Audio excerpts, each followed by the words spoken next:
Baik, saya review dulu yang kemarin sekitar 3 atau 5 menit untuk menyambungkan supaya kita fokus, terutama bagi yang baru bergabung. Bapak Ibu sekalian, pelajaran kita tentang As-Sunnah An-Nabawiyah, ya, kehidupan Nabi yang perlu kita tiru, dari mulai bangun tidur sampai dengan tidur kembali, ya. Bagaimana Nabi mencontohkan dari bangun tidur sampai dengan tertidur kembali, ya. Dalilnya telah kita catat kenapa kita belajar ini, dan kita telah sampai pada pembahasan, ya, amalan Rasulullah setelah beliau menunaikan tahajud sebelum datang panggilan salat subuh, ya. Kita sudah bahas beberapa amalannya. Satu, memperbanyak doa, itu sudah kita bahas, ya. Yang kedua, memperbanyak istighfar, ya. Dan yang terakhir kemarin adalah memperbanyak tilawah Al-Quran atau bacaan Al-Quran. Kita berhenti kemarin di pembahasan yang terakhir tentang cara berinteraksi dengan Quran, ya. Di saat Anda selesai menunaikan tahajud, ya, kemudian setelah itu misalnya kita ingin membaca Al-Quran, maka ada 3 cara, ya, dalam berinteraksi dengan Al-Quran. Yang pertama, qiraah, ya. Qiraatun, hanya sekedar baca saja, ya. Hanya sekedar baca saja, tapi tidak menuntut kita untuk memahaminya, ya. Tidak menuntut untuk memahaminya. Kalau istilah orang kita kan tadarus, ya, ya. Walaupun agak kurang tepat itu tadarus istilahnya, ya. Tadarus itu sebetulnya bukan baca. Tadarus itu belajar, memahami isinya, ya. Jadi kalau tadarus Quran artinya membaca Quran dengan terjemahannya, dipelajari isinya, ya, itu tadarus, ya. Tapi kalau cuma sekedar baca disebut dengan qiraah, ya. Jadi itu amalan yang pertama. Anda boleh setelah tahajud misalnya menunggu datangnya fajar dengan memperbanyak bacaan Quran, sekalipun tidak membaca artinya atau tidak memahaminya. Masya Allah, Allah sediakan pahala yang begitu melimpah bagi orang yang senang baca Quran, ya. Bayangkan, baru sekedar baca saja, sekedar baca, Nabi sudah menyatakan minimal pahalanya setiap hurufnya 10 kebaikan, ya. Hadisnya sudah kita sampaikan, masih ingat? Ya. At-Tirmidzi nomor hadis 2910. Ya. Man qara'a harfan min kitabillah, siapa yang baca itu 1 huruf saja dari kitab Allah, 1 huruf saja, ya, falahu asyru hasanat, dia akan dapatkan 10 kebaikan, ya. Walam aqul alif lam mim harfun, saya tidak mengatakan alif lam mim itu 1 huruf, walakin alifun harfun, tapi alif 1 huruf, lamun harfun, lam 1 huruf, mimun harfun, mimnya 1 huruf, walikulli harfin asyru hasanat, dan setiap hurufnya itu mendapatkan 10 kebaikan. Jadi kalau antum baca alif lam mim saja, sudah berapa didapatkan? 30. Itu baru baca, belum memahami artinya. Masya Allah, baru baca saja, ya. Dan berita baiknya, kalau ada orang berkata, ya Rasulullah, kalau saya masih belajar, masih terbata-bata bacaannya, ya, hurufnya mengejanya masih susah, Masya Allah, hadisnya di kitab yang sama, nomor hadis 2920. Walladzi yatata'ta', adapun orang yang terbata-bata saat dia mulai belajar membaca, wa huwa syaqqun 'alaihi, sudah terbata-bata, sulit mengeja hurufnya, ya. Orang lain mengucapkan misalnya a'udzu, dia sulit mengucapkannya a'udzu. Masya Allah, falahu ajran, kata Nabi, orang ini minimal dapat 2 kali pahala orang yang lancar. 2 kali pahala, Masya Allah. Kalau tadi alif lam mim, yang lancar dapat berapa? 30. Yang nggak lancar misalnya dia ulang alif lam mim, dia ulang lagi alif lam mim, minimal dapat berapa? 60. Ustaz, kalau begitu saya nggak lancar aja bacanya, ya. Itu keliru. Itu keliru, ya. Masya Allah. Itu maksudnya setiap kali dia mengulang, dia dapat pahalanya, ya. Setiap mengulang, tambah lagi. Setiap mengulang, tambah lagi.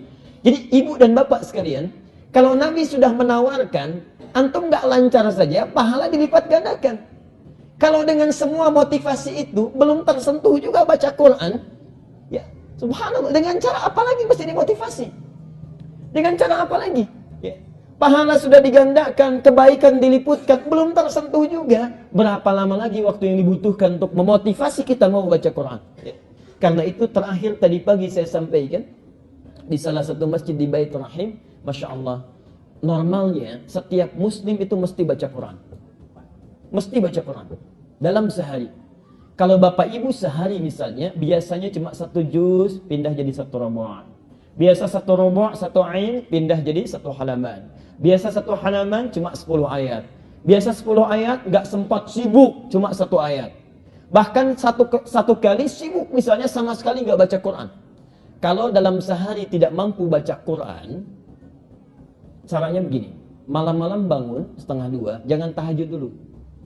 Bawa mushaf kita, masuk ke ruangan tengah, buka mushafnya, lalu katakan pada diri kita, ya Allah, dosa apa saya nggak bisa baca Quran? Karena tidak mungkin ada muslim tidak mau baca Quran kecuali ada sekat dalam jiwanya. Itu yang perlu dikeluarkan. Ya. Sehari mesti baca kita, sehari itu Quran mesti baca, walaupun cuma satu ayat. Ya. Masya Allah. Nah, yang kedua bisa juga dengan qiraah sudah kita lakukan, lancar bacanya, maka levelnya naikkan. Jangan cuma sekedar baca tapi pahami. Disebut dengan tilawah. Tilawah Al-Quran. Tilawah Al-Quran. Saya sudah uraikan dengan sangat rinci di pertemuan lalu. Sekarang saya berikan cara singkatnya saja. Ya. Antum kalau mau tilawah Quran, cara terbaiknya itu ada 2 metode. Ya. Ada 2 metode. Metode pertama, ya, biasanya para sahabat ya, membaca 5 ayat terlebih dahulu. Ya. Misal Al-Baqarah Alif Lam Mim sampai dengan ulaika ala hudan min rabbihim wa ulaika humul muflihun. Dibaca 5 ayat ini, dipahami artinya, lalu coba diamalkan. Belum sanggup mengamalkan, ya berhenti dulu di situ. Ya, lalu lanjutkan lagi, Masya Allah. Ini metode yang pertama. Metode yang kedua, ini yang didukung oleh para ulama saat ini, Masya Allah. Ya. Yang paling bagus, keluarkan bimbingan Quran itu secara tematik. Karena bimbingan kehidupan kita, semua ada di Quran. Misal, saya beri contoh. Ada yang sudah berumah tangga, jadi suami, jadi istri selama puluhan tahun. Pernahkah Anda mengeluarkan dalam Al-Quran tuntunan menjadi suami yang baik? Ibu mengeluarkan ayat-ayat tuntunan menjadi istri yang baik? Jangan-jangan puluhan tahun, atau belasan tahun, atau bertahun-tahun, sudah merasa menjadi suami yang baik, tapi menurut Allah belum. Ibu merasa menjadi istri yang baik, menurut Allah belum. Apa antum gak punya waktu mengeluarkan sebagian saja selama sebulan tilawah dengan istri di rumah, Masya Allah. Ya. Tanyakan pada istri kita, Ma, ini yang petunjuk Quran, sudahkah papa sesuai? Ya. Pa, ini juga petunjuk tentang mama, sudahkah mama sesuai? Kan indah kehidupan itu, Masya Allah. Ya. Antum selesai itu, ada semuanya di Quran. Ya. Bimbingan dalam bekerja, saat sulit ada doanya. Saat sakit pun, Masya Allah, dari mulai sakit yang ringan, surah Asy-Syu'ara, ayat 78 sampai dengan 80, ya. Doanya Nabi Ibrahim saat sakit ringan itu, Masya Allah, walladzi khalaqani walladzi khalaqani wa yahdini, dialah Allah yang menciptakan saya kemudian memberi petunjuk, dialah yang memberi makan saya, memberi minum saya. Wa idza maridtu, kalau saya sakit sekarang pun, fahuwa yashfini, pasti Allah sembuhkan, pasti Allah sembuhkan. Ada itu bimbingannya, Masya Allah. Ya. Di saat pulang kerja, Pak, Bapak sakit kepala, sakit perut, ya sakit kaki yang ringan-ringan. Kenapa nggak sambil dipegang, bimbingannya dibaca? Wa idza maridtu, ya Allah, saya sudah berikhtiar dalam kebaikan karenamu. Sekarang saya agak terasa sakit, pasti Engkau sembuhkan. Ya. Masya Allah, hidup semua dengan Quran itu. Saat sakit parah pun ada, Al-Anbiya ayat 83 sampai dengan 84. Ya. Saat antum punya kesulitan yang luar biasa di kantor, di rumah tangga, gelap mata kita, Al-Anbiya 87, 88. Ya, Masya Allah. Anak-anak kita mulai belajar, At-Taubah ayat 122. Mulai dididik di rumah, ada lagi misalnya Luqman ayat 13 sampai ayat 19. Masya Allah. Itu anak baru satu. Kalau anaknya lebih daripada satu, Yusuf. Ya, Yusuf, Quran surah 12. Masya Allah. Dari mulai ayat yang ketiga sampai ayat 29-nya. Lengkap semua. Kenapa Anda dalam sebulan gak keluarkan? Hari ini belajar menjadi suami yang baik. Besok belajar menjadi ayah yang baik. Besok menjadi pebisnis yang baik. Anak kita menjadi siswa yang baik. Semuanya ada. Cuma kita terlalu sibuk dengan dunia dan bacaan-bacaan yang lainnya. Petunjuk yang hakiki tidak kita baca. Itulah tilawah Al-Quran. Nah, kemarin pertemuan lalu kita berhenti pada satu tantangan dari Allah. Kalau cuma tilawah mushafnya dipegang, kemana-mana agak susah, berat. Berat. Ke pasar bawa mushaf, susah. Ya. Sekarang di bis, Bawa mushaf agak susah. Bahkan Masya Allah di beberapa tempat masuk pesawat buka mushaf, pesawatnya balik lagi itu.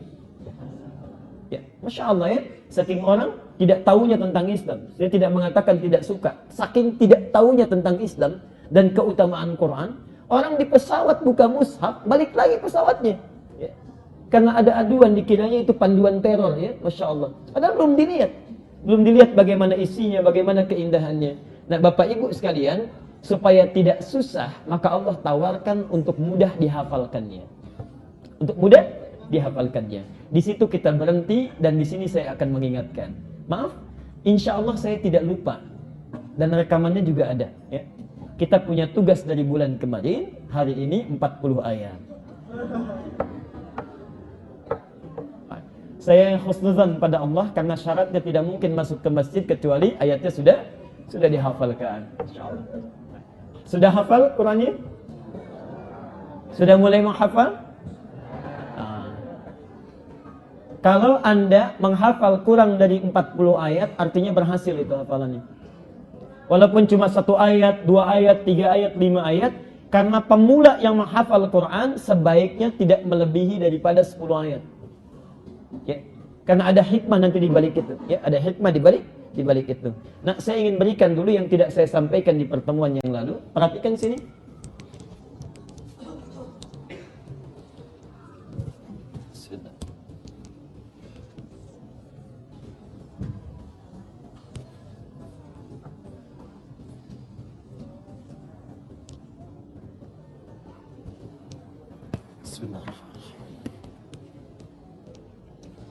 Kemarin kita diajarkan teori bagaimana menghafalkan Quran dari mula ya, dalam jeda selama sepekan sampai dengan selama 1 bulan ya.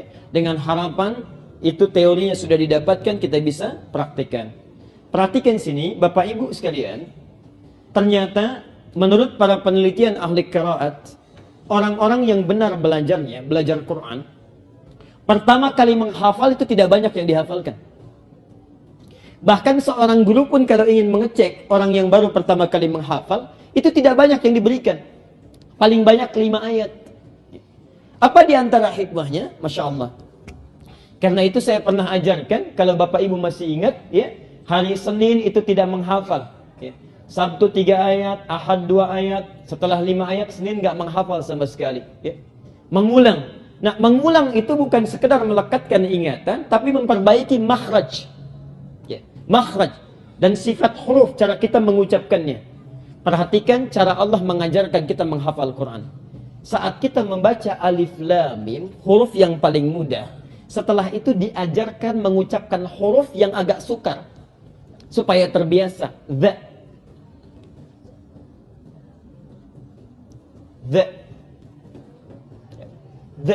The itu singkatnya, lidahnya digigit sedikit. The. Ya. Saya berikan contoh saja sebentar. Kalau antum sudah lancar mengucapkan the, sudah benar, the, maka tambah ayat ketiga, the-nya dirubah menjadi the. The-nya dirubah menjadi the. Perhatikan. Alif lam mim. Ayat pertama. Dzalikal kitabu la hudan lil dza. Saat sudah lancar dza, lisan dikembalikan kepada zi, dibolak-balik supaya mudah mengucapkan. Ayat ketiganya apa? Alladzina yu'minuna bil ghaib. Insyaallah. Kalau sudah bisa dza, sudah bisa zi, sudah mudah mengucapkannya, seringkali dza tertukar dengan za. Idza zulzilatil ardu, itu dza dengan za ya.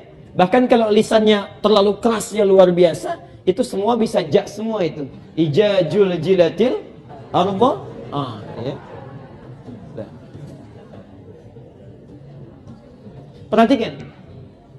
Saat antum sudah bisa za, bisa zi, oleh Allah dilatih lagi dengan za. Huruf yang mirip-mirip. Alladzina yu'minuna bil ghaibi wa yuqimuna as-shalah wa mimma za. Sudah bisa za, dipindahkan jadi zi. Zi. Wa mimma razaqnahum yunfiqun. Ayat keempatnya Walladzina yu'minuna bima za jadi zi, dan uniknya zi disandingkan dengan zi. Walladzi pakai za. Walladzina yu'minuna bima unzi pakai zi. Perhatikan. Jadi menghafal Quran yang baik, kalau antum sampai sebulan ini misalnya, Ustaz, saya belum mencapai target 40, karena bukan 40 yang diinginkan. Yang diinginkan ada hafalan Quran yang masuk dalam jiwa kita. Mau 1 ayat, 2 ayat, 3 ayat, dan benar kita dalam membacakannya. Jadi berbahagialah Bapak Ibu sekalian, kalau dari bulan lalu sampai dengan hari ini, sudah ada Quran yang masuk ke dalam jiwa kita. Itu tandanya ada kebaikan dalam diri kita. Musa, bukan Nabi Musa, tapi seorang anak kecil yang matanya buta. Ini pengantar saya sebagai penutup kajian yang lalu. Terlahir di kota Mesir, di negara Mesir. Beliau lahir di Mesir, di provinsi Asyut. Matanya buta, tapi dalam butanya punya keinginan untuk bisa menghafal Quran. Anak ini dulu masih usia 6-7 tahun, insyaAllah. Datang pada orang tuanya. Bapaknya pekerja biasa, barangkali tidak seprofesi dengan antum yang pekerjaannya nyaman. Disampaikan pada orang tuanya menangis bahagia. Mulai saat itu direncanakan harus belajar dengan baik. Bapaknya membawa motor ala kadarnya, dimodifikasi supaya memudahkan dia belajar. Ditetapkanlah belajar pada seorang guru yang jarak dari rumahnya itu 20 km. Guru yang baik. Anaknya dibonceng menjelang asar. Bapaknya memodifikasi motornya. Di depannya itu ditampilkan seperti layar di dashboardnya itu. Jadi anaknya di belakang mulai menghafalkan Qurannya, insyaallah. Bapaknya di depan pegang catatan ayatnya. Di jalan itu nggak ada yang sia-sia, insyaallah. Sambil lihat ke depan, begitu anaknya hafalan, bapaknya lihat ke bawah. Di jalan nggak ada ngobrol, nggak ada apa. Anaknya menghafal di belakang, bapaknya mengecek lagi hafalan. Semuanya itu bermakna. Begitu tiba di tempat tujuan pada gurunya, subhanallah, sudah jauh-jauh datang 20 km. Sampai di sana, gurunya cuma minta bacakan 1 ayat. 1 ayat saja. Sampai kemudian pulang lagi, datang lagi, diminta suruh baca ayat 1 lagi. Jadi cuma 1 saja.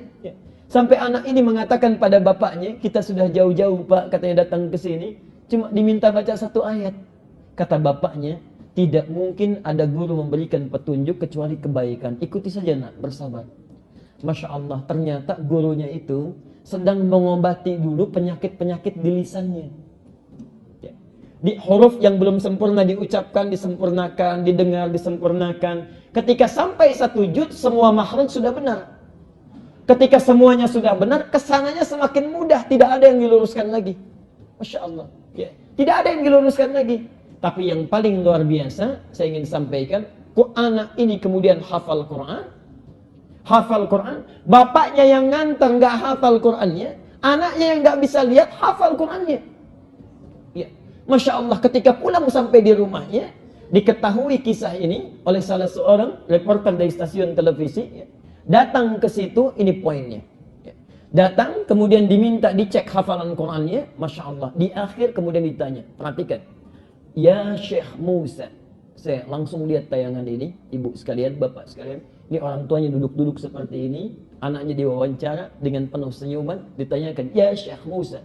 Wahai katanya Syekh Musa, jika anda sekarang diperkenankan oleh Allah untuk berdoa meminta. Untuk berdoa meminta. Ya. Apa yang akan anda minta? Apakah minta untuk bisa melihat? Apa yang anda minta? Apakah anda minta untuk bisa melihat?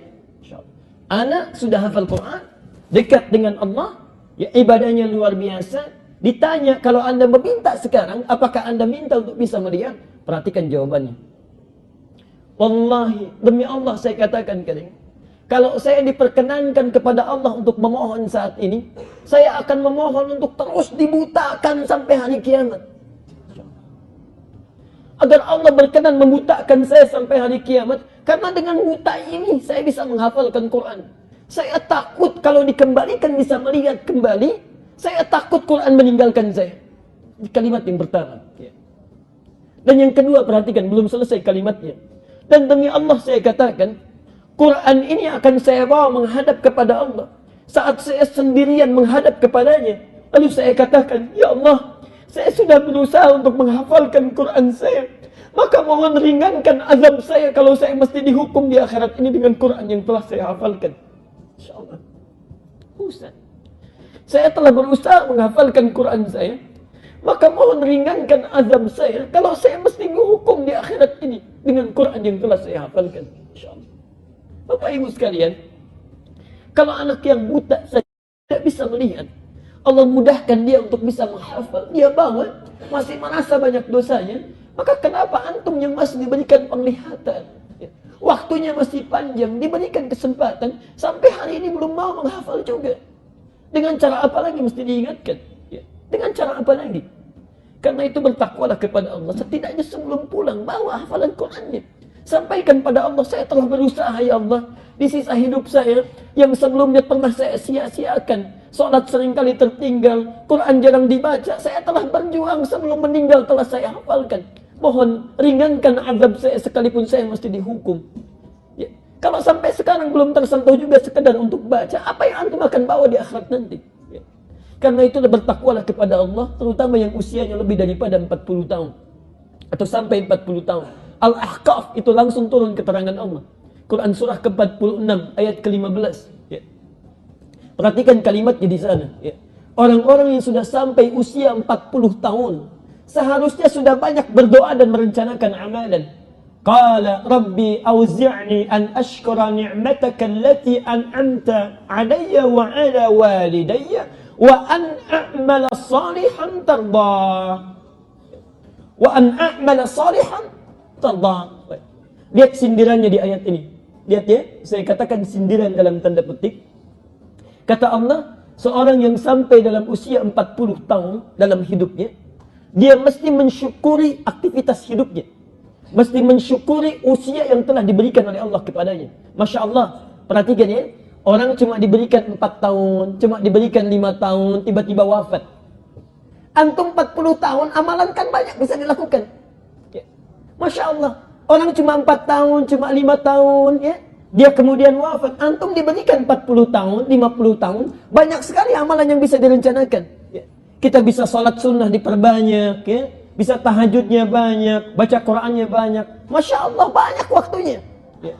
Maka dari itu kata Al-Quran, kalau sudah sampai usia itu, perbanyak doa untuk bersyukur. Rabbi auzi'ni an ashkura ni'mataka allati an'amta 'alayya. Duhai Allah, bimbing saya untuk bisa mensyukuri nikmatmu yang telah Engkau berikan kepada saya. Wa 'ala walidayya. Dan pada ibu bapak saya yang telah melahirkan saya, merawat saya sampai saya tiba di usia ini. Tapi yang paling menarik, perhatikan. Tidak ditutup sampai di sini, kata Al-Quran, wa an a'mala salihan tardah. Dan tolong bimbing saya untuk memperbaiki aktivitas hidup saya yang lebih Engkau ridhai. Nah, kalimat terakhir ini itu sindiran dari Quran. Seakan-akan mengatakan, hei, ada hambaku yang sudah diberikan usia sampai 40 tahun, tapi hidupnya itu sia-sia. Amalnya tidak Allah ridhai. Ya. Masya Allah, anak usia 4 tahun di Palestina sudah hafal 10-15 juz Quran. Ini 40 tahun, 1 juz pun belum hafal, kemana aja? Ya. Anak usia 4 tahun, 5 tahun, sholatnya sudah bagus, puasa sudah dilatih. Ini 40 tahun, 50 tahun, Masya Allah, untuk latihan pun masih belum. Kemana aja selama ini? Ya. Maka Allah berikan isyarat, kalau sudah tahu dulu itu ada yang sia-sia, sisanya jangan disia-siakan lagi. Amal salihan tardah. Rencanakan amalan supaya Allah bisa memberikan ridha. Nah, itu kalimatnya Bapak Ibu sekalian. Tolong catat kalimat saya ini. Tolong catat. Kalau Anda, maksudnya jangan, tidak perlu dicatat di tulisannya. Tanamkan saja dalam pikiran kita. Kalau Anda tidak mampu berlomba dengan orang soleh dalam memupuk kebaikan, maka berlombalah dengan para pendosa untuk beristighfar dan bertobat kepada Allah. Kalau Anda sampai usia sekarang belum juga mampu berlomba dengan orang-orang soleh dalam memperbanyak kebaikan, orang sudah menunaikan tahajud, antum sholat fardu pun masih tertinggal-tinggal. Orang sudah menghafal Quran, antum baca Quran pun masih terus didorong-dorong. Kalau nggak mampu berlomba dengan orang soleh dalam memperbanyak kebaikan, maka berlombalah dengan para pendosa untuk beristighfar dan memperbanyak taubat kepada Allah Subhanahu wa taala. Ya. Bertakwalah kepada Allah, itulah amalan para salafus saleh setelah mereka menunaikan salat tahajudnya. Kalau tidak memperbanyak doa, perbanyak istighfar atau memperbanyak bacaan Quran kepada Allah Subhanahu wa taala.